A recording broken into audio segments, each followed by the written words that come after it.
அந்த டைமில் நான் எதுவுமே பெருசாக ஒர்க் எதுவுமே ஐ மீன் சினிமா ரிலேட்டடாக நான் எதுவுமே பண்ணல, எல்லாமே டெலிவிஷனில் இருந்தது. ஸோ இந்த வாய்ப்பு வரும்போது என்னை வந்து ஒரு பெரிய ஆர்டிஸ்ட் வந்து எப்படி ட்ரீட் பண்ணுவாங்களோ அது இருக்கிற விஷயம் என்னென்னா, ஒரு மெயின் லீடாக வந்து பெண்கள் வந்து இன்னைக்கு வந்து திரைக்கு தியேட்ரிக்கல் ரிலீஸ்க்கு வந்து ஒரு படம் வர்றதுங்கிறது மிகப்பெரிய ஒரு சாதனைன்னு தான் அது காமிக்க போகிறேன். ஸோ கண்டிப்பாக ஆடியன்ஸ் இருக்கிற எல்லாம் they will connect at some point. So நிழல் குழை என்டையர் டீம் எல்லாருக்கும் விஜய் கூட வேலை செஞ்சனோ அதே குழு கூட இப்போ கூட நான் ஒர்க் பண்ணியிருக்கேன். அது எவ்வளோ பெரிய ஒரு பிளெஸ்ஸிங்காக இருக்கும்னு யோசிச்சு பாருங்க. யாருக்கு கிடைக்கும் அந்த மாதிரி ஒரு விஷயம்? அது எனக்கு கிடைச்சிருக்குது. நான் ரொம்ப ரொம்ப ரொம்ப பிளஸ். அதிகரிக்காக இருக்குது. இது ஒரு நல்ல திரைப்படம். எல்லோரும் திரையரங்கில் வந்து கண்டு கழிக்கிறது என்னுடைய மிக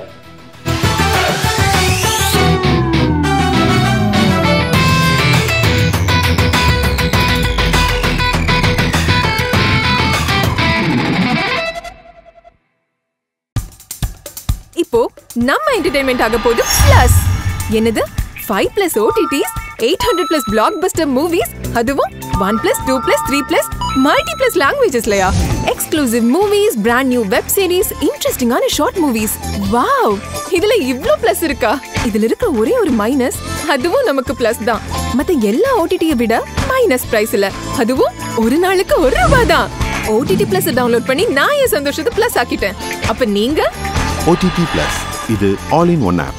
உடனே டவுன்லோட் பண்ணுங்க. OTT Plus, இதுல எல்லாமே பிளஸ். நல்லபடியாக கொண்டு போய் சேர்க்கறதா இருக்கட்டும். ஸோ எல்லாமே வந்து மீடியாவிலேருந்து தான் ஸ்டார்ட் ஆகுது. ஸோ இங்கே இந்த இன்வைட்டை இது பண்ணி வந்திருக்கிற எல்லா மீடியா பீப்புளுக்கும் என்னோட பெரிய பெரிய வணக்கம். அண்ட் இந்த ஸ்டேஜில் இருக்கிற தமிழ் சினிமாவோட பெரிய பெரிய லெஜண்ட்ஸ் எல்லாருமே இங்கே இருக்காங்க.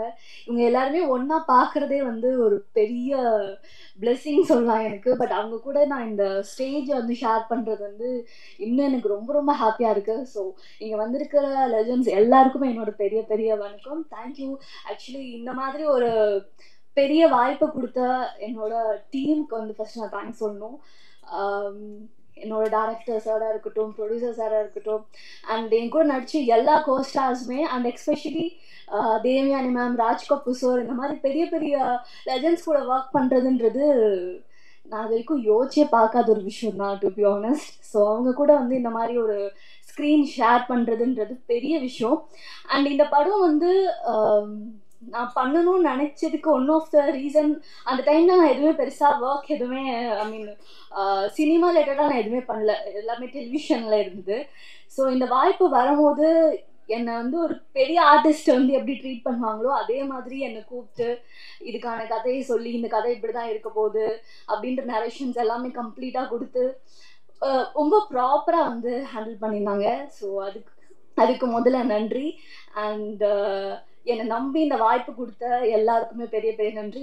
ஆக்சுவலி இந்த ஸ்டேஜ் வந்து எனக்கு கொஞ்சம் பயமாக இருக்குது. ஏன்னா இந்த ஸ்டேஜ் வந்து எனக்கு பயம் கொடுக்கல, இவ்வளோ பெரிய லெஜண்ட்ஸ் முன்னாடி பேசுகிறது தான் ஆக்சுவலி ரொம்ப பயமான ஒரு விஷயமா இருக்குது. என்னோட முதல் மேடை இது. ஐ மீன் பிக் ஸ்க்ரீனில் நான் முதலாக வந்து ஒரு இவ்வளோ பெரிய ஒரு மேடையை நான் வந்து பார்க்குறது வந்து ரொம்ப ரொம்ப சந்தோஷமாக இருக்குது. நான் டெலிவிஷனுக்கு வரும்போது ஐ திங்க் ஒரு 4 years ஆகுது நான் வந்து ஸ்மால் ஸ்க்ரீனுக்கு வந்து. ஸோ இந்த 4 yearsமே எனக்கு வந்து கண்டினியூஸாக வந்து லவ் அண்ட் சப்போர்ட் கொடுத்துட்ருக்கீங்க. அண்ட் இந்த பிக் ஸ்க்ரீன்லையுமே எனக்கு அதே லவ் அண்ட் சப்போர்ட் வந்து எல்லாருமே கொடுப்பீங்க அப்படின்னு சொல்லிட்டு நம்புகிறேன். அண்ட் ஆக்சுவலி நிறையா வந்து நான் வந்து பேசணும் அப்படின்னு சொல்லிட்டு நான் யோசிச்சுட்டு இருந்தேன். பட் வந்து எல்லாமே எனக்கு அப்படியே மறந்துடுச்சு. இவங்க எல்லாரையும் பார்த்ததுக்கப்புறம் ஜஸ்ட் நான் அவங்கள பார்த்துட்டு நான் அவங்கள அட்மையர் பண்ணிட்டு இருக்கேன். ஸோ அந்த மாதிரி ஒரு இதுவாக இருக்குது. I am so happy. So இந்த படம் May 9th அன்னைக்கு ரிலீஸ் ஆகுது. படம் வேணா சின்ன படமாக இருக்கலாம், ஆனால் நாங்கள் எல்லாருமே போட்டிருக்கிற விஷயம் வந்து பெரிய பெரிய ஹார்ட் ஒர்க்ஸ் எல்லாருமே வந்து நாங்கள் போட்டிருக்கோம். ஸோ கண்டிப்பாக தேட்டரில் போய் பாருங்கள். என்ன சொல்கிறது, ஒரு நல்ல கதை இது, எல்லாருக்குமே பிடிச்சமான கதை, ஒரு நல்ல ஒரு ஃபீல் குட்டான மூவின்னு நினைக்கிறேன். ஸோ நீங்கள் எல்லாருமே இதை வந்து தேட்டரில் போய் பார்த்து இதுக்கான லவ் அண்ட் சப்போர்ட் கொடுங்க. And yeah, thank you so much. எல்லாருக்கும் வணக்கம். மேடையில் அமர்ந்திருக்க எல்லாருக்கும் வணக்கம். தேவயானியோட மிகப்பெரிய ஃபேன் நான். I don't know whether I've told her that. She knows தேவயானிக்கு நல்லா தெரியும், எனக்கு அவளை ரொம்ப பிடிக்கும். We go long way back. அவங்களுக்கு அப்போ கல்யாணம் ஆகலை, ஹீரோயினாக இருந்த ஸ்டேஜ். பட் ஐ லைக் காதல் கோட்டையில் கமலி வந்து எல்லாருக்குமே வந்து ஃபேவரட். அது வந்து 90s கிட்ஸ், அந்த 80s 90s வந்து யாருமே மறுக்கவே முடியாது. But I like her in that Prashanth film, your first film Kalloori Kadhal வாசல், கல்லூரி வாசல். வாட் அ சப்பி பப்ளி டிஃப்ரெண்ட் தேவயானி. அந்த மாதிரி ஒரு குஷ்புகாவை வந்து ரொம்ப ரொம்ப வருஷத்துக்கு முன்னாடி நம்ம பார்த்த அந்த குஷ்புகா அந்த ஸ்டைலில் இருந்த தேவயானியை தான் எனக்கு ரொம்ப ரொம்ப பிடிக்கும். And of course iconic. I am very proud to say, very proud. ஏன்னா வி கம் அந்த காலகட்டத்திலேருந்து ஒன்றா ட்ராவல் பண்ணி இன்றைக்கும் இங்கே இந்த மேடையில் ஐ எம் கம்மிங் ஹியர் அப்படின்னா because she is like the Devasena of the film industry. She is a princess. She is. And aduketa Rajakumaran sir is the prince. எங்க அப்பாக்கு ரொம்ப ரொம்ப ரொம்ப ஃபேவரட்டான ஒரு பர்சன்னா ராஜ்குமார் சார். அவ்வளோ லவ் அவர் மேல, ரொம்ப best friends. And thank you sir, உங்களை மாதிரி ஒருத்தவங்க இருக்கிறனால தான் அவங்க இந்த மேடையில் இன்னைக்கும் தளபதி சொல்ற மாதிரி, தளபதி விஜய் சொல்ற மாதிரி 20 வயசுல வந்து ஒரு பொண்ணு ஹீரோயினா இருக்கிறது பெருசு இல்லை, ஆனா 40 வயசுலயும் வந்து ஒரு மெயின் லீட்ல ஹீரோயினா நிற்கிறது வந்து மிகப்பெரிய விஷயம். I am so proud of you and thank you Rajkumar sir. So நிறைய எக்ஸ்பெக்டேஷன் இருக்கு. தட் எனக்கு ரொம்ப பெருமையா இருக்கிற விஷயம் என்னன்னா, ஒரு மெயின் லீடா வந்து பெண்கள் வந்து இன்னைக்கு வந்து திரைக்கு தியேட்ரிக்கல் ரிலீஸ்க்கு வந்து ஒரு படம் வர்றதுங்கிறது மிகப்பெரிய ஒரு சாதனைன்னு தான் சொல்லணும். ஸோ ப்ரொடியூசர்ஸ்க்கு, release producers, whoever is involve in this, congratulations and thank you. Keep supporting female centric films also. இந்த சின்ன படம் சொல்றது எனக்கு கொஞ்சம் ஈடுபாடு இல்லை. மேபி அதை மாற்றிக்கலாம், நல்ல படம்னு சொல்லலாம். ஏன்னா சின்னது பெருசுங்கிறது சம்பளத்தில் மட்டும்தான் இருக்கு. பட்ஜெட் என்னமோ ஒன்று தான், சம்பளத்தில் தான் கொஞ்சம் ஜாஸ்தி ஆயிடுது. ஸோ அந்த விதத்தில் வந்து I am very proud of you and I think we should keep supporting each other. எனக்கு தேவயானி ரொம்ப ஏன் பிடிக்கும்னா, the most simplest good soul and ரொம்ப நல்ல பொண்ணு, ரொம்ப நல்ல பொண்ணு, லவ்லி கேர்ள். அந்த கேர்ளாக தான் நான் இன்னும் பார்க்குறேன். பட் இவ்வளோ ஒரு இன்னசென்ட்டாக நான் பார்த்தேன். பட் இன்னைக்கு இவ்வளோ மல்டி டாஸ்கிங்கில் she is a lovely wife, lovely mother, teacher, actor, what not. அவ்வளோ திறமை இருக்கு. So I wish you all the best and I want you to continue doing films like மனோரமாச்சி அண்ட் ஊர்வஷி அக்கா and all that. Continue doing. And ரொம்ப போல்டான ஒரு actor. எந்த age குரூப்ல பண்றோம், யார் கூட பண்றோம், நிறைய இருக்கு. விமெனுக்கு வந்து ஈகோ, இந்த ஆர்டிஸ்ட் கூட நடிச்சா நமக்கு இம்பார்ட்டன்ஸ் வருமா, பப்ளிசிட்டி வருமா, நிறைய இருக்கு. நீங்க நிறைய பார்த்துருப்பீங்க. காசிப்ஸும் கரண்ட்லயும் ஓடிட்டு தான் இருக்கு, யாரு பெருசு, யாரு டப்பா, யாரு இல்லைன்னு. அந்த விதத்துல எதையுமே யோசிக்காம அந்த கதாபாத்திரத்தை மட்டுமே நம்பி, அவங்களோட திறமையை மட்டுமே நம்பி ஒரு self made female actor who still a main lead heroine அப்படின்றதுல நான் ரொம்ப பெருமைப்படுறேன். All the best. And music ரொம்ப நல்லா இருந்தது, ட்ரெய்லர் ரொம்ப இன்ட்ரீகிங்காக இருந்தது. ஸோ கண்டிப்பாக வந்து தியேட்டர்ஸில் சப்போர்ட் பண்ணி படம் பாருங்க. Thank you, thank you. மெயின் பாயிண்ட், ஒரு அம்மா இல்லைன்னா அப்போ ஒரு அம்மா. ஸோ இந்த படத்தில் அதே பாயிண்ட் கொஞ்சம் த்ரில்லர் எலிமெண்ட் ஆட் பண்ணி நம்ம எல்லாருக்காக காமிக்க போகிறேன். ஸோ கண்டிப்பாக ஆடியன்ஸில் இருக்கிற எல்லாம் they will connect at some point. So நிழல் குடை என்டையர் டீம் எல்லாருக்கும், விஜித், அப்புறம் ஜான் அண்ட் டைரக்டர் சார், உங்கள் எல்லாருக்கும் all the best. God bless you. மேடையில் வீட்டிற்கும் எல்லாருக்கும் Bhagyaraj sir, Seeman sir, Kumaresan sir, Selvamani sir, everybody, இங்க வந்திருக்கும் அனைவருக்கும், பிரஸ் மீடியா எல்லாருக்கும் உங்க தேவயானி ராஜகுமாரின் அன்பான வணக்கம். இது என்னோட குடும்ப விழா. இந்த விழாக்கு வந்து நீங்கள் எல்லாரும் வந்திருக்கீங்க. ரொம்ப ரொம்ப ரொம்ப ரொம்ப தேங்க்ஸ்.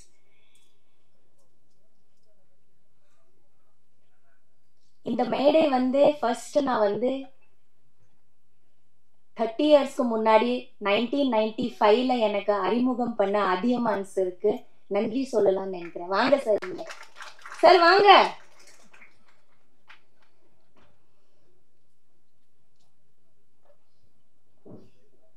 வாங்க.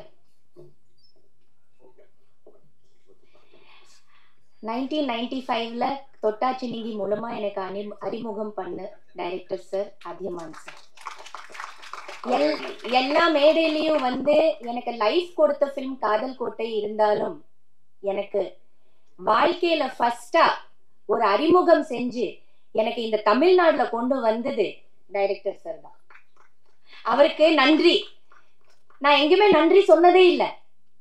இதுதான் முதல் மேடை. நான் உங்களுக்கு நன்றி சொல்றேன் சார். தேங்க்யூ. 30 இயர்ஸ் பிறகு மறுபடியும் அவர் கூட அவருடைய டீம் கூட அந்த டீம் ஒண்ணு கூட மாறாமல், அது டைரக்டர் சிவா சார் இருக்கட்டும், காஸ்டியூமர் இருக்கட்டும், மேக்கப் மேன் ஆகட்டும், அசிஸ்டன்ட் டைரக்டர்ஸ் ஆகட்டும், மேனேஜர் ஆகட்டும், எல்லாரும் ஒரு டீமா இன்னும் 30 வருஷமா அவர் வச்சிட்டு இருக்கிறாரு. 30 வருஷத்துக்கு முன்னாடி நான் யார் கூட வேலை செஞ்சேனோ அதே குழு கூட இப்ப கூட நான் ஒர்க் பண்ணியிருக்கேன். அது எவ்வளவு பெரிய ஒரு பிளெஸிங்கா இருக்கும்னு யோசிச்சு பாருங்க. யாருக்கு கிடைக்கும் அந்த மாதிரி ஒரு விஷயம்? அது எனக்கு கிடைச்சிருக்குது. நான் ரொம்ப ரொம்ப ரொம்ப பிளெஸ்டா ஃபீல் பண்றேன். இது ஒரு மிராக்கிள், இது ஒரு மேஜிக். சார் சொன்ன மாதிரி இது ஒரு மேஜிக்கான ஒரு மூமெண்ட். இது எல்லாரோட வாழ்க்கையில நிகழாது, வராது. இது ஒரு பாதி பேர் மேல போயிடுவாங்க. நம்ம ஒர்க் பண்றவங்க இருக்க மாட்டாங்க. ஆனா எல்லாரும் இருக்காங்களே, எனக்கு அறிமுகம் பண்ண அத்தனையோ பேர் இன்னும் இருக்காங்க, என் கூட இருக்காங்க, மறுபடியும் எனக்கு வாய்ப்பு கொடுத்திருக்காங்க. இந்த மாதிரி ஒரு அற்புதமான ஒரு படத்துல மறுபடியும் நடிக்க சொல்லி எனக்கு வர சொன்னதுக்கு நான் எப்பவுமே தேங்க்ஸ் சொல்றேன். Thank you Adhiman sir. Thank you to the whole team and thank you to everybody here. Thank you to all the guest on the stage. இது ஒரு ரொம்ப இம்பார்ட்டண்ட்டான ஃபிலிம். ரொம்ப ரொம்ப இம்பார்ட்டண்ட்டான ஃபிலிம். இது மக்கள் கிட்ட போய் சேரணும். சின்ன படம், பெரிய படம் அதெல்லாம் இருக்கு. ஆனா இது வந்து ஒரு நல்ல கருத்துள்ள, ரொம்ப அழகான, இன்னைக்கு இருக்கிற ஆடியன்ஸ்க்கு ரொம்ப ரொம்ப தேவையான ஒரு படம். இதை மக்கள் கிட்ட போய் சேர்த்துக்கிறது உங்க வேலை. ப்ளீஸ் எல்லாரும் தியேட்டர்ல வந்து பாக்குற மாதிரி நல்ல ரிவ்யூஸும் நல்ல எழுதுங்க. நான் எழுத சொல்லல, நீங்களே எழுதிடுவீங்க. ஆனா அதை நம்புறேன், நீங்க எழுதிடுவீங்க. ஏன்னா அந்த மாதிரி இந்த படம் இருக்கு. அந்த மாதிரி விஷயங்கள் நம்ம இந்த படத்தில் சொல்லியிருக்கோம். அந்த நம்பிக்கை எனக்கு இருக்கு. ஸோ இது வந்து நல்லபடியா ஹிட் ஆகும். மறுபடியும் இந்த குழு இன்னொரு படம் எடுத்து வெற்றி. இந்த பிளாக் பஸ்டர் கம்பெனிக்கு நன்றி. இந்த மாதிரி ஒரு படம் எடுத்து ரிலீஸ் பண்றதுக்கு பெரிய தைரியம் வேணும். அதை அவங்க பண்றாங்க. தேங்க்யூ சார், ரொம்ப நன்றி. ஆனா கொஞ்சம் நீங்க வெயிட் பண்ணுங்க சார். தியேட்டரை கொஞ்சம் தாக்கு பிடிங்க, உடனே எடுத்துடாங்க சார். ஏதோ பெரிய படம் வருதுன்னு எங்க சின்ன படத்தை கொஞ்சம், அந்த காலத்துல வந்து சில படங்கள் ஒரு வாரம் 1.5 வாரம் வெயிட் பண்ணியிருக்கோம்ல சார், அதுக்கப்புறமா பிக்கப் ஆகும். அந்த மாதிரி கொஞ்சம் பிக்கப் ஆகுறதுக்கு கொஞ்சம் டைம் கொடுங்க sir. Please don't remove it. Please have the confidence. I have the confidence and I'm sure the people are going to like it. So thank you so much. Thank you. புதிய எங்களுடைய திரைப்படத்துறையின் அனைத்து பெரியோர்களுக்கும் மிகுந்த மகிழ்ச்சி கலந்த வணக்கத்தை, நன்றியை தெரிவித்துக் கொள்கிறேன். மற்றும் பத்திரிகை நண்பர்களுக்கும், இங்கு வருகை தந்திருக்கும் குடும்ப உறுப்பினர்கள் அனைவருக்கும் இது மிக சிறந்த ஒரு குடும்ப விழாவாக நடப்பது மிகுந்த மகிழ்ச்சியாக இருக்கிறது. சிவா ஆறுமுகம் மிகவும் சிரமப்பட்டு செதுக்கிய இந்த நிழல் குடை எல்லோருக்கும் பிடிக்கும் ஒரு சிறந்த படமாக, எல்லோரும் காண வேண்டிய ஒரு நல்ல ஒரு படமாக, நல்ல திரைப்படம் காண்பது அரிதரிதாக இருக்கிறது. இது ஒரு நல்ல திரைப்படம். எல்லோரும் திரையரங்கில் வந்து கண்டு களிக்க வேண்டும். என்னுடைய மிக மனமுருகிய வேண்டுகோள் இதுதான். மற்றபடி தேவயானி மேடம் எவ்வளவோ வேலைகள் செய்திருக்கிறார்கள், எவ்வளவோ படங்கள் நடித்திருக்கிறார்கள். 30 வருடங்களுக்கு முன்பு தன்னை ஒரு படத்தில் அறிமுகப்படுத்திய அதே குழுவிற்கு அதே துணை இயக்குனர்கள், அதே இணை இயக்குனர்கள், அதே இயக்குனர் எல்லோருக்கும் 30 வருடம் கழித்து மீண்டும் ஒரு படம் அவர்கள் நடிப்பதும், இந்த மேடையில் குடும்பமாக எல்லோரும் வந்து அமர்வது மிகப்பெரிய ஒரு மேஜிக். இந்த மேடை எனக்கு நிறைய மேஜிக்குகளை பலமுறை கற்றுக் கொடுத்திருக்கிறது, காண்பித்திருக்கிறது. இதுவும் மிக சிறந்த ஒரு மேஜிக். நம்முடைய நீண்ட நெடிய பயணத்தில் எவ்வளவோ நிழல்கள் பத்திரிகை மற்றும் டிவி ஊடக நண்பர்கள் மற்றும் முன்னால் உட்கார்ந்திருக்கிற அனைத்து மரியாதைக்குரிய நண்பர்கள், அதே மாதிரி இங்கே மேடையில் உட்கார்ந்திருக்கிற அனைத்து நண்பர்களுக்கும் என்னுடைய பணிவான வணக்கத்தை தெரிவிச்சுக்கிறேன். இங்கே ஒரு 3 பேருக்கு நான் ரசிகன். அதில் முதலாளி வெளியே போயிட்டாங்க, அவங்க இங்கே இருந்தால் நல்லா இருந்திருக்கோம். நமிதா, அந்த ஒரு சீன் எனக்கு மைண்டில் அப்படியே நின்றுக்கிட்டே இருக்கு. நமிதா அது இன்னும் எனக்கு மைண்ட் விட்டு போகவே இல்லை. நமிதாவை பார்த்ததுலேருந்தே எனக்கு அதே தான் மைண்டில் நிற்கிது. அந்த சீன் அற்புதமான சீன். ஏன்னா ஒரு பெரிய இது மாதிரி இதுதான் ஃபங்க்ஷன், இந்த மாதிரி ஃபங்க்ஷன் தான். நமிதா வர்றாங்க, இப்படி இந்த பக்கம் இருந்து என் பையன் சாந்தன் வர்றான். இந்த 2 பேரும் ஹா ஹா அப்படின்னு பார்த்து அப்படியே அக் பண்ணி பிடிச்சாங்க பாரு. 2 பேரும் அப்படி அக் பண்ணி இது பண்ணிட்டு அப்புறம் திரும்பினாங்கன்னா நடுவில் நான் இப்படியே உட்காந்து பார்த்துருக்கேன். 2 பேர்த்துக்கு என்ன பண்ணுறதே தெரியல. அவன் சாந்தனு அப்படியே ஒரு மொழி முடிச்சுட்டு, நான் படத்தில் முழிக்கிறதோட மோசமா ஒரு மொழியோட அவன் அப்படி போனான். நமிதாவும் அதே மாதிரி சைலண்டாக போனாப்புல. ஆனால் நான் மட்டும் ரொம்ப ரசித்தேன். இப்படி ஒரு சீன் வந்து எப்போ பார்க்க முடியும் அப்படிங்கிற மாதிரி. அது அவன் வச்சுட்டு சொல்லியிருந்தா நல்லா இருந்திருக்கும். ஸோ அடுத்தபடியாக இன்னொருத்தருக்கு ரொம்ப ரசிகன். என்னன்னா, மேடையில் எல்லாரும் மைக்கு கிடைச்சா எல்லாரும் பேசுகிறோம், ஆனால் அவ்வளவு ஆளுமையோடு பேசுறது அப்படிங்கிறது சீமானவர். அது பல தடவை அவருடைய பேச்சை கேட்டு ரசித்து நான் ஃபோன் பண்ணி பேசியிருக்கேன், நான் மற்றவங்ககிட்டையும் சொல்லியிருக்கேன். ஏன்னா எல்லாத்துக்கும் வராது, அங்கங்கே தகராறாகும், தடுமாறும். ஆனால் சீமானுக்கிட்ட என்றைக்குமே அந்த தடுமாற்றமே இல்லை. ஸோ அதை எப்பவுமே அவர் பேசுகிறது எங்கே வந்தாலும் டக்குன்னு உட்காந்து கேட்டுட்டு இருப்பேன். ஸோ அவருக்கு ரசிகன். 3வது ஒருத்தருக்கு ரசிகனான்னு அதை பாதி செல்வமணி தொட்டு விட்டு போனார். ஏன்னா எனக்கு பாக்கியராஜ்னு சொல்லி பேர் வச்சது உண்மையிலேயே எங்கள் அம்மா எப்படி நினச்சி வச்சது தெரியல. உண்மையிலேயே அந்த பாக்கியம் எனக்கு கிடைச்சது எனக்கு ஒரு ஆச்சரியம். எங்கள் அம்மா எனக்கு இப்படி பேர் வச்சாங்கன்னு நான் வந்ததுலேருந்தே கேட்டுருக்கேன். ராஜகுமாரன் உண்மையிலேயே ராஜகுமாரன் தான் பேரா, இல்லை சினிமாவுக்கு வந்து ராஜகுமாரன் பேர் வச்சுட்டாரா? ஏன்னா தேவயானி கிடைக்கும்போது உண்மையிலேயே ராஜகுமாரன் ஆகிட்டாரு. ஸோ தேவயானி அவங்களுக்கும் நிறைய என்னென்னா அந்த ப்ளசண்ட் ஃபேஸ், அந்த சிரிச்ச முகமாக அன்பு வடியுது அப்படின்னு சொல்லுவாங்கல்ல, இந்த கேரக்டர் தான் சொன்னாங்க. இந்த படத்தில் கேரக்டர் என்ன அப்படின்னு சொல்லிட்டு எந்த படத்தில் வந்தாலும் அவங்க கேரக்டர் வந்து அவங்களுடைய சீன், அவங்களுடைய அந்த ஃபேஸ் அவ்வளோ ப்ளசண்ட்டாக பார்த்துக்கிட்டே இருக்கலாம் போல இருக்கும். இதில் வந்து குழந்தைகளுக்கு வந்து அந்த கேரக்டர் எனக்கு ஸ்னாப்சிஸ் அனுப்பிச்சப்போ பார்த்தேன்.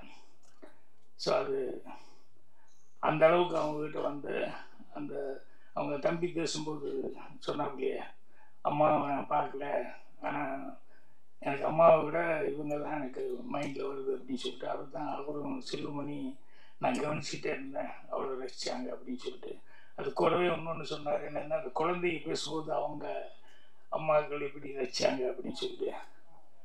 ஸோ அந்த வகையில் அவங்களையும் நான் ரொம்ப ரசித்து பார்க்குறேன். சந்தோஷமாக இருந்தது. படத்தில் ஆரம்பத்தில் வந்து ஓப்பனிங்கே டைட்டில் அந்த டிசைனோட நிழல் குடை அப்படின்னு வந்தது. அந்த ரீரிகார்டிங் அந்த டிசைனும் வந்து அவ்வளோ எடுப்பாக இருந்தது. அந்த ஆர்ஆர் அவ்வளோ பிரமாதமாக மியூசிக் டைரக்டர் அவ்வளோ அழகாக ஸ்டார்ட் பண்ணி அதுக்கப்புறம் சாங் வந்துடுச்சு.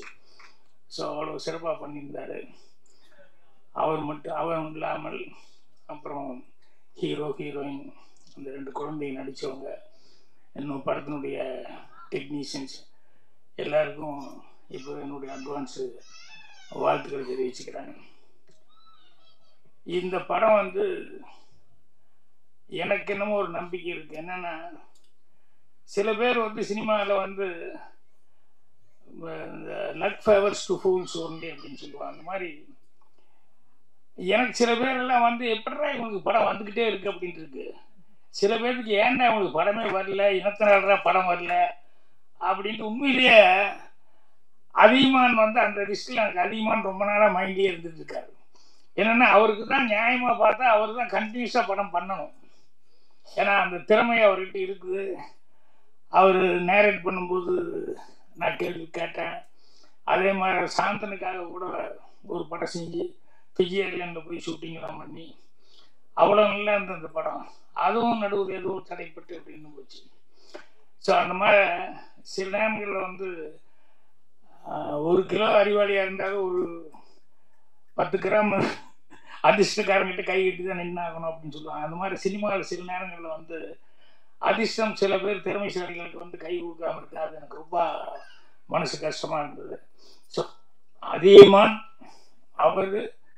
அவர்கிட்ட ஒர்க் பண்ணவர் இவர் சிவா ஆறுமுகம் அவர்கள் அப்படின்னு சொல்லும்போது இந்த தேவயானையில் இவ்வளோட கேட்டாங்கல்ல, கேட்கவே வேணுங்கிறது இல்லை. கண்டிப்பாக இந்த படம் வந்து படம் நல்லா பண்ணியிருப்பாங்க. கண்டிப்பாக படம் வந்து ஸ்லோ பிக்கப் ஆகும். அது ஓப்பனிங் இருக்கவரையில ஸ்லோ பிக்கப் ஆகும்.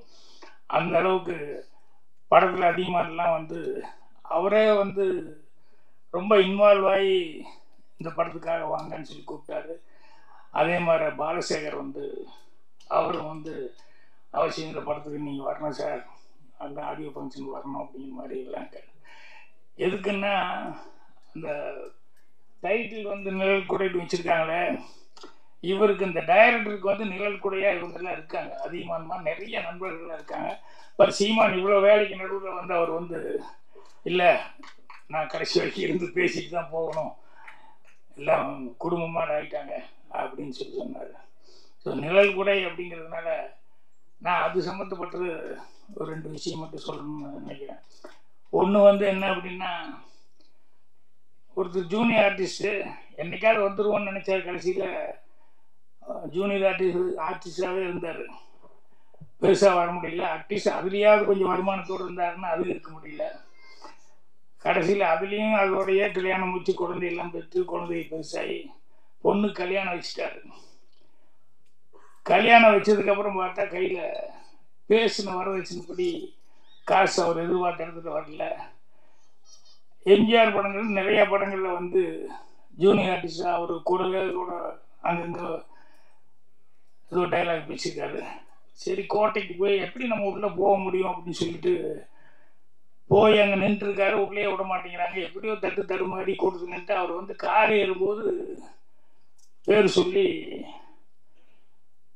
தலைவரா அப்படின்னு அவர் கூட்டத்துக்கு பார்த்தாரு. கூட நடித்தவங்க அவருக்கு என்ன அரசியலுக்கு வந்தாலும் அந்த சினிமான்றது வந்து கடைசி வரைக்கும் அவர் போகல. அவருக்கு பிளட்ல இருந்துக்கிட்டே இருந்தது கடைசி வரைக்கும் சினிமாங்கிறது. பார்த்துன்னு நான் நம்ம கூட நடித்தாள் அப்படின்னு சொல்லிட்டு என்ன வான்னு சொல்லி கூப்பிட்டு என்ன அவ்வளவு கூட்டத்துக்கு நடுவில் பொண்ணு கல்யாணம் காசு ரெடி பண்ண முடியல, நிறுத்தலாமா கேன்சல் பண்ணிடலாமாங்கிற அளவுக்கு இருக்கு. என்ன தெரியுதுங்களா அப்படிங்கிற மாதிரி கேட்டாரு. எழுதி என்ன தேதி எல்லாம் எழுதி கொடுத்துட்டு இப்போ கல்யாணம் தேதியிலே வச்சுக்கோ, தேதி மட்டும் கரெக்டாக உதவியாளருக்கு எழுதி கொடுத்துட்டு போயிடு அப்படின்னா அவர் அவ்வளோ சந்தோஷப்பட்டு போய் கல்யாணத்தை கரெக்டாக ஃபிக்ஸ் எல்லாம் பண்ணி எல்லாம் இது பண்ணிட்டாரு. 1 வாரம் கல்யாணத்துக்கு ஒரு 2 நாளைக்கு முன்னால் அவர் தலைவர் உடம்பு சரியில்லாமல் போயிட்டார். அவர் இறந்துட்டாருன்னு சொன்னோன்னே இவர் பயங்கர ஷாக் ஆகி எங்கே போய் யார்கிட்ட என்ன சொல்ல முடியும் அப்படின்னு சொல்லிட்டு 2 நாள் அந்த துக்கத்தையெல்லாம் பார்த்துட்டு 3ஆவது நாள் இவருக்கு பர்சனலாக இனிமேல் கல்யாணம் நடக்காத பிரயோஜனமே இல்லை அப்படின்னு சொல்லி அதோட ஃபேமிலியில் எல்லாருமே வேறு மாதிரி ஒரு டிசிஷனுக்கு வந்து எல்லாம் வாங்கி வச்சுட்டாங்க. சாப்பிட்றதுக்கு எல்லாம் ரெடி ஆகிட்டாங்க. நைட்டில் அந்த டைமில் கதவை தட்ட சத்தம் என்னன்னா, கதவை திறந்தா நான் சிஎம்மோட பிஏங்க அப்படின்னா அப்படியே ஷாக்கோடு பார்த்தா, இல்லை எப்படி அவர் நோட் பண்ணி வைன்னு சொல்லியிருந்தாரு. நான் நோட் பண்ணி வச்சேன். என்கிட்ட கொஞ்சம் பணத்தை கொடுத்து அப்பா போகிறோம் அவங்களுக்கு முதலே கொண்டு கொடுக்கணும், அதனால் எதுக்கு நீ கையில் வச்சு ஞாபகப்படுத்து, ஏன்னா நம்ம ரொம்ப நம்பிக்கையோடு இருந்துப்பான் அந்த ஆள் அப்படின்னு சொல்லி கொடுத்துட்டு போனார். இந்தாங்க அப்படின்னா அவருக்கு எப்படி இருந்திருக்கும் அந்த ஆளுக்கு யோசிச்சு பாருங்க. செத்தரலான்னு முடிவு பண்ண ஆளுக்கு வந்து அவர் வந்து மொத்தமும் அவர் என்ன சொல்லிட்டு போனாரோ அந்த நகைக்கு கல்யாணத்துக்கு உண்டான எல்லா செலவுக்கு உண்டானது கொடுத்துட்டு போயிருக்காரு அப்படின்னு சொன்னோடனே அவர் அழுகைக்கு அப்படி அழுதாரு. அதுக்கப்புறம் ஜானகி அம்மா வந்து அவ்வளோக்கு நடுவுலையும் அவங்ககிட்ட சொல்லியிருப்பாங்க, பிஏக்கு தெரிஞ்சிருக்கு. அப்புறம் அவங்க வந்து கல்யாணத்துக்கு வந்திருப்பாங்க. எதுக்குன்னா அப்படி ஒரு நிழல் கொடையாக வாழ்க்கையில் வந்து வாழ்ந்ததுனால தான் இன்றைக்கும் அரசியல் மேடை எந்த மேடையிலையுமே அவர் அவாய்ட் பண்ணி 6 நாளையும் ஒன்றும் பண்ண முடியல. ஸோ அந்த நிழல் கொடை டைட்டில் கேட்ட உடனேயுமே எனக்கு அந்த இன்சிடென்ட் நான் வந்தது. என்னென்னா நிழல் கொடையாக இருக்கிறது இப்போது சாதாரணமாக நினைப்பாங்க, அவர் சிஎம்மாக இருந்தார், அவர் படங்கள் நிறையா செஞ்சாங்க, அதில் எல்லாம் சம்பாதிச்சிருக்காரு, அவர் செலவு பண்ணார் அப்படின்னு சில பேருக்கு அந்த தாடு கூட வரும். அது இல்லை, மனசுங்கிறது தான் ரொம்ப முக்கியம். எனக்கு தெரிஞ்சு கலைஞான சார் சிவாஜி வச்சு ரஜினி இன்ட்ரடியூஸ் பண்ணார் ஃபஸ்ட்டு படம் அவருக்கு. அதுக்கப்புறம் மிருதங்க சக்கரவர்த்தி எடுத்தார். எடுத்து எல்லாமே அவருக்கு சரியாக வரல, கடன் பட்டார், அவ்வளோ கஷ்டத்தில் இருக்காரு. அவர் பேட்டியில் நக்கீரன் இதில் வந்து பேட்டியில் சொல்லும்போது இப்படியெல்லாம் எனக்கு படம் எடுத்து கூட நான் வந்து இன்னும் ஒரு சொந்த வீடு இல்லை, வாடகை வீட்டில் தான் இருக்கேன், அப்படி ஒரு சிரமத்தில் இருக்கேன். பட் பரவாயில்ல, ஏன்னா எனக்கு எப்போ கேட்டாலும் நான் வந்து ரஜினியை படத்தில் தான் ஃபஸ்ட்டு நடித்தாருன்னு சொல்கிறதோ இல்லை மிருதங்க சக்கரவர்த்தி எல்லாம் சிவாஜி சார் வச்சு எடுத்தேன்னு சொல்கிறது அது எனக்கு பெருமை, அது போதும் அப்படிங்கிற மாதிரி சொல்லிட்டு அந்த கொஞ்சம் கஷ்டங்கிறது வந்து இல்லை. அந்த நேரம் பார்த்து தேவர் ஃபிலிம்ஸ் அவர் வந்து அவ்வளோ மரியாதையோடு அங்கே தேவர் ஃபிலிம்ஸ் இருந்தார். அந்த சின்னப்பட்ட அவர்கள் வந்து அவ்வளோ தூரம் ரைட்டர்ஸ் எல்லாத்தையுமே அரவணைச்சு அப்படி கொண்டு போவார், சின்னவங்க பெரியவங்க இல்லாமல். ஆனால் என்னென்னா அவர் பண்ண ஒரே தப்பு, உண்மையான ஆர்மியாகவே கடைசி வரைக்கும் இருந்து அவர் இருந்த வரைக்கும் சக்ஸஸை பார்த்து எல்லாத்தையும் பண்ணிட்டு போனார். அப்படியே அவங்க பையனையோ மருமகனையோ ட்ரைனிங் கரெக்டாக பண்ணாமல் விட்டார். அதனால் அவர் போனதுக்கப்புறம் பார்த்தா அந்த ஃபேமிலியே ஒரு கஷ்டத்துக்குள்ள ஆயிடுச்சு. அந்த நேரத்தில் ஏதோ ஒரு அவங்க குடும்பத்துக்கு கஷ்டம், இவர் காலுக்கு வருது, ஐயோ அதுக்கு நம்ம ஒரு பணம் கொடுத்து ஹெல்ப் பண்ண முடியாமல் இப்படி உட்காந்துருக்குமே அப்படின்னு சொல்லிட்டு நம்மளே இவ்வளோ சிரமத்துக்கு உட்காந்துருக்குமே அப்படின்னு சொல்லும்போது இவருடைய பேட்டியை பார்த்துட்டு சேலத்திலிருந்து ஒரு அட்வொகேட்டு, அவருக்கு இவர் தெரியாது கலைஞானத்தை பற்றி, ஆனால் இவர் பேட்டியை பார்த்துட்டு இப்படியெல்லாம் நீங்கள் கஷ்டப்பட்டு இவ்வளோ ஒரு லைஃப்பில் வந்து இருக்கீங்க, ஸோ ஏதோ உங்கள் கஷ்டத்துக்கு என்னால் முடிஞ்சது நான் அனுப்பிச்சிக்கிறேன்னு சொல்லி ஒரு 10,000 ரூபா வந்து அவருக்கு அனுப்பிச்சிருக்காரு. கல்யாணம்னா அப்படியே ஒரு சந்தோஷம்னா அப்படியே ஒரு சந்தோஷம். நம்ம கொடுக்க முடியலையேன்னு நினச்சோம், நமக்கு வந்து எங்கேயோ இருந்து இப்படி ஒரு 10,000 ரூபா வந்து அப்படியே எடுத்து கொண்டு போய் தேவர் ஃபிலிம்ஸ் அந்த குடும்பத்துக்கு கொண்டு போய் கொடுத்தாரு. அதுதான் மனசு. காசு இருந்த ஒருத்தன் செய்கிறதுங்கிறது பெரிய சமாச்சாரம் இல்லை. அவருக்கே அவ்வளோ கஷ்டத்தில் இருக்காரு, பேட்டி கொடுத்துட்டு இருக்காரு. ஆனால் அவருக்கு ஒரு 10,000 ரூபா வந்தது அப்படின்னு சொன்னோடனே அதை கொண்டு போய் அந்த நம்ம வேலை பார்த்த இடம் நம்ம அங்கே தான் இருந்து சாப்பிட்டோம் அப்படின்னு சொல்லிட்டு அவங்களுக்காக செஞ்சார். அதுதான் மிகப்பெரிய சமாச்சாரம். ஸோ நிழல் கொடை அப்படின்னு சொல்லும்போது இந்த கேரக்டர் வந்து கண்டிப்பாக இது வந்து தேவயானை மேலே தான் அந்த டைட்டில் வந்திருக்கும்னு நினைக்கிறேன் நான். கரெக்டாக? ஸோ தேவயானை வந்து கடைசியில் கிளைமேக்ஸ் சொன்னாங்க, அந்த குழந்தை வந்து மிஸ் ஆகிறது, அதுக்கப்புறம் எல்லாமே ஒன்று சேர்றாங்க அப்படின்னு சொல்லிட்டு. ஸோ படத்துக்கே நிழல் கொடையாக வந்து அவங்க இருந்திருக்காங்க. அதே மாதிரி அந்த சிவா ஆர்மம் அவர் வந்து என்கிட்ட பேசும்போது அந்த டைட்டில் தர்ஷன் சிவா என் பையனையும் நடிக்க வச்சிருக்க சார், இவரே சோதனை பையனை நடிக்க வைக்கணும் அப்படின்னு சொல்லிட்டு இந்த அப்பாக்களுக்கெல்லாம் உண்டானது இதெல்லாம் அந்த மாதிரி சில சமாஜம் இருக்குது. அதை வந்து வரிஞ்சு கட்டி எதாவது பண்ணலாமேன்னு சொல்லி பண்ணும்போது அதில் நல்லதும் நடக்கிறது உண்டு, சிலது மாறியும் நடக்கிறது உண்டு. ஆனால் அவர் வந்து சொன்னார், பையன் நடிக்க வச்சுருக்கேன், நீ எல்லாம் வந்து ப்ளஸ் பண்ணோம் அப்படின்னு சொல்லிட்டு. ஒன்றும் இல்லை, ஒரு 2-3 க்ளோஸ்அப் பார்த்தேன் அந்த பையனது. அந்த பையன் உண்மையிலேயே அவன் லுக்கு, அவன் பார்க்குற இதெல்லாம் வந்து உண்மையிலேயே அந்த பையன் வர முடியும் அப்படிங்கிற அந்த நம்பிக்கையை வந்து கொடுத்தது. அதனால் அது அதில் கெட்ட பேரமாக இருக்குது இல்லையா? வாழ்த்துக்கள், கண்டிப்பாக நல்லா வருவீங்க நீங்கள். அவங்க அப்பாவோட இது சொல்கிறேன், என்ன கட்டாச்சுன்னா அதோட முடிஞ்சு போகல. அதுக்கப்புறம் பாருங்க இதெல்லாம் வந்து கேட்க வேண்டியது, இதெல்லாம் பண்ண வேண்டியிருக்கு. ஸோ அவருக்கு அவங்க ஹீரோயின் எல்லாம் நடித்தாங்க, அவங்க எல்லாத்துக்குமே என்னுடைய இது. இந்த ஹீரோயினுக்கு என்னன்னு தெரியல, இந்த பெரியன்னு அடிக்கடி சொல்லிட்டு இருந்தாங்க. என்னுடைய பெரிய வாழ்த்து, நன்றி, என்னுடைய பெரிய வணக்கம், என்னுடைய பெரிய அப்படின்ட்டு. சரி நான் நினச்சிட்டேன், சரி நமக்கு ஆகும்னா இந்த ஷோன்னு அன்றைக்கி வர்ற மாதிரி வந்து இந்த பெரியங்கிறது வந்து அவங்களுக்கு ஒரு இது மாதிரி வந்துருச்சு போலது அப்படின்னு சொல்லிட்டு அவங்களும் வந்து ரொம்ப அழகாக இது பண்ணியிருக்காங்க. ஸோ படத்தினுடைய டெக்னீஷியன்ஸ் எல்லாத்துக்குமே வந்து என்னுடைய வாழ்த்துக்கள் தெரிவிச்சுக்கிறேன். கண்டிப்பாக நான் சொன்ன மாதிரி அதிகமானவர்கள் எல்லாம் இதில் வந்து இருந்திருக்காங்க, கலந்துருக்காங்க அப்படின்னு சொல்லும்போது கண்டிப்பாக ஒரு நல்ல படத்தை தான் அங்கே வந்து எடுத்திருப்பாங்க. அதனால் ஜனங்க சப்போர்ட், பத்திரிக்காரங்க எப்படி நீங்கள் நல்லா இருக்குன்னு எழுத போகிறீங்க, ஜனங்கக்கிட்ட வந்து அது போகும்போது உண்மையிலேயே அதுக்கு உண்டான மரியாதை கிடைக்கும். அப்புறம் இங்கே பேட்டி இந்த மாதிரி தமிழ் ஐஸ்வர்யாவா தமிழ் ஸ்ருதி சுத்தமாக பேசுகிறோமா, ரொம்ப நல்லா இருந்தது.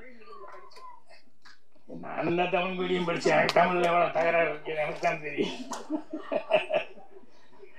ஆனால் தமிழ் அவ்வளோ சுத்தமாக பேசுகிறாங்க. முன்ன எல்லோரும் சொன்ன மாதிரி என்னென்னா அவங்க கொஞ்சம் டைம் எடுத்துக்கிட்டாங்க. இந்த மாதிரி நேரத்தில் தான் அவங்க தமிழை காமிக்க முடியும். அதனால் தமிழ் உச்சரிப்பு ரொம்ப நல்லா இருந்தது. ஸோ அதனால் நான் நல்லதால் என்னை வந்து சீமானை பேச விட்டு அவருடைய தொண்டர்கள்லாம் காணாமல் போய் அதில் ஒரு கேப் ஆகி அதுக்கப்புறமா பேசுறதுங்கிறது இல்லாமல் இப்போ நான் பாருங்க, நான் பேசியாச்சு, டென்ஷன் இல்லாமல் சீமான் பேசுறது ஆனந்தமாக கேட்கலாம். ஏன்னா அவர் கதை சொல்லி கேட்டிருக்கேன், சும்மா உட்காந்து பார்த்து பேசிகிட்டு இருக்கேன், அதுக்கப்புறம் மீட்டிங்கில் பேசுகிறேன். இந்த மாதிரி லைவாக சில நேரங்களில் தான் வந்து பேசுறதுக்கான சான்ஸ் கிடைக்கும். ஸோ அதனால் உங்களை மாதிரியே நானும் அவரோட கற்றுட்ருக்கேன். மீண்டும் ஒரு முறை இந்த பட டீமுக்கு, அவர் சிவா ஆறுமுகம் எல்லாத்துக்குமே என்னுடைய வாழ்த்துக்களை தெரிவிச்சுக்கிறேன். நன்றி, வணக்கம். இப்போ உங்க என்டர்டெயின்மெண்ட் ஆக போகுது plus 5+ OTT 800+ blockbuster movies 1+, 2+, 3+, multi+ languages, exclusive movies, brand new web series, interesting ஆன short movies, இப்படி நிறைய பிளஸ்.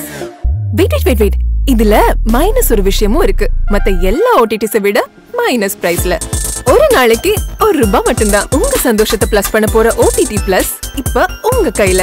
உடனே டவுன்லோட் பண்ணுங்க. OTT Plus இது ஆல் இன் ஒன் ஆப். உடனே டவுன்லோட் பண்ணுங்க. என்டர்டெயின்மெண்ட்டை பிளஸ் பண்ணுங்க OTT Plus ஓட.